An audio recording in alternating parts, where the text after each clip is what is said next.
Bienvenue les copains, j'espère que vous allez bien. Aujourd'hui on se retrouve pour parler de baston de rue et donc de Return of Double Dragon. Et on voit ça tout de suite après le générique.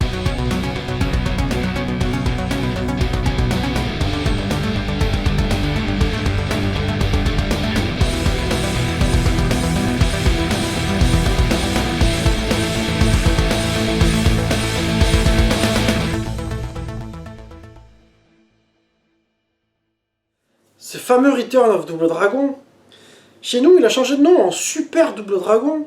Alors je pense que c'était un coup marketing pour surfer sur la vague, puisque tu avais Super Star Wars, Super Tennis, Super Soccer, etc. Pour rappeler sans cesse le nom Super Nintendo. Je pense que c'était vraiment quelque chose de très fort à cette époque. Il est sorti donc au Japon au cours du mois d'octobre 92, et il est arrivé chez nous presque un an plus tard, au mois de septembre 93. Alors c'était justement une époque dont je parle souvent, où l'import c'était vraiment le top. Tu avais les jeux entre 6 mois et 1 an à l'avance. Bon, tu les payais 100 à 150 francs de plus, c'est-à-dire qu'en gros les jeux Jap, tu les payais entre 600 et 700 francs. Tu avais l'investissement de l'adaptateur une fois à faire, pareil, qui coûtait dans les 100-150 francs, hein, le fameux AD29, ou le Fire, le Super Power, qui parleront à beaucoup d'entre nous. Mais pour celui-ci, pour ce jeu-là, je vous recommande fortement de privilégier la version japonaise, pas simplement que pour le 60 Hz et l'image en plein écran, c'est que la version européenne a été un petit peu amputée. Alors, pour cela, les meilleures explications ont été faites par GangXtyle sur sa chaîne, donc je vous invite à voir sa vidéo.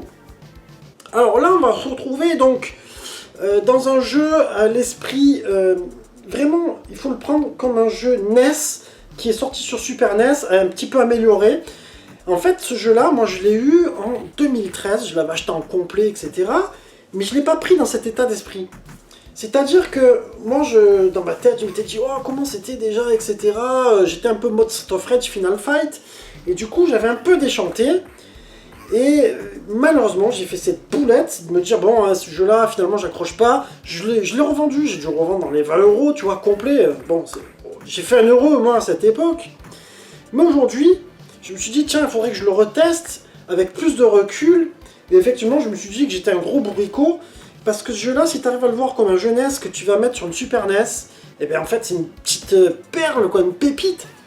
Alors, tu vas te retrouver avec tes deux héros, hein, Billy et Jimmy. Du coup, ils ont bien conservé cet esprit-là, cette ambiance Double Dragon 2, moi que j'avais beaucoup aimé. Tu vas avoir là une barre de charge pour faire tes super coups, tu sais, avec le coup de pied circulaire, etc. Tu en as un autre qui va faire un coup avec le bras comme ça. Alors ça c'est un truc qui rajoute un petit peu de gameplay qui est bien sympa. Surtout tu retrouves bien les bonnes baffes de l'époque. Tu vas avoir un jeu qui va durer entre 40 et 50 minutes. Bon, je vous conseille de le jouer à deux, franchement c'est beaucoup plus sympa. Tu auras 7 stages qui sont pas forcément très longs d'ailleurs. Selon les stages, il y en a qui sont plutôt rapides. Mais ce que je vais te proposer, c'est de passer au test directement. Donc graphiquement, moi je trouve que c'est quand même plutôt joli de manière générale. Ça garde cet esprit NES, ils sont vraiment restés fidèles. Après, c'est vrai que tu as une variation quand même dans les décors. Mais oui, c'est vrai quand même, il faut pas non plus oublier qu'à un moment donné, tu es sur un espèce de train, etc. Tu es sur un pont et tout ça. Non, non, franchement, c'est bien foutu. Il y a une belle réalisation, il y a une belle direction artistique. Donc je te dirais qu'on est sur du 17 sur 20 pour les graphismes. Au niveau animation, bah, franchement, j'ai pas noté beaucoup de ralentissements, j'ai pas noté de bugs particuliers. Par rapport aux versions NES, tu sais, tu as un peu moins cette histoire. Chaque fois, j'oublie le nom, où tu sais, tu as le personnage qui apparaît, qui disparaît, tu vois, cette espèce de clignotement. On regrette juste un petit peu que dans les décors, dans certains décors, c'est trop figé, tu vois. C'est dommage qu'il n'y ait pas à un moment donné une petite lumière quelque part qui clignote, ou je sais pas moi, un peu de décor destructible, un peu plus, tu vois. Enfin, ça manque de petites choses par-ci et par-là. Mais sinon, franchement, ça reste très honnête. Donc je te dirais que pour l'animation, ça mérite un 16 sur 20. Au niveau jouabilité, bon ben franchement c'est assez facile à jouer. Tu retrouves vraiment ce gameplay du Double Dragon 2, moi je trouve vraiment si tu le refais, ben là c'est une version de Double Dragon un petit peu améliorée quoi. Donc ça c'est pas un souci. Je te dirais que même si tu peux jouer avec moi par exemple avec mes neveux qui ont 3 et 8 ans, bon en 3 ans c'est peut-être un peu jeune, mais 8 ans il n'aura pas de souci pour le prendre en main. Donc on va être sur une jouabilité de 16 sur 20. Au niveau mix sonore, ben, moi je trouve que c'est plutôt sympa pour les thèmes musicaux, surtout t'en as qui sont cultes et qui reviennent. Tu en as quelques-uns pour lesquels tu vas un petit peu moins accrocher, peut-être, c'est une question de goût. Au niveau des bruitages, je trouve ça plutôt pas mal, tu as le bon punch là, tu as l'impression d'envoyer un peu des parpaings comme dans les coffres et dans les anciens Double Dragon. Donc à ce niveau-là, ça a été bien conservé. Franchement, j'ai bien aimé.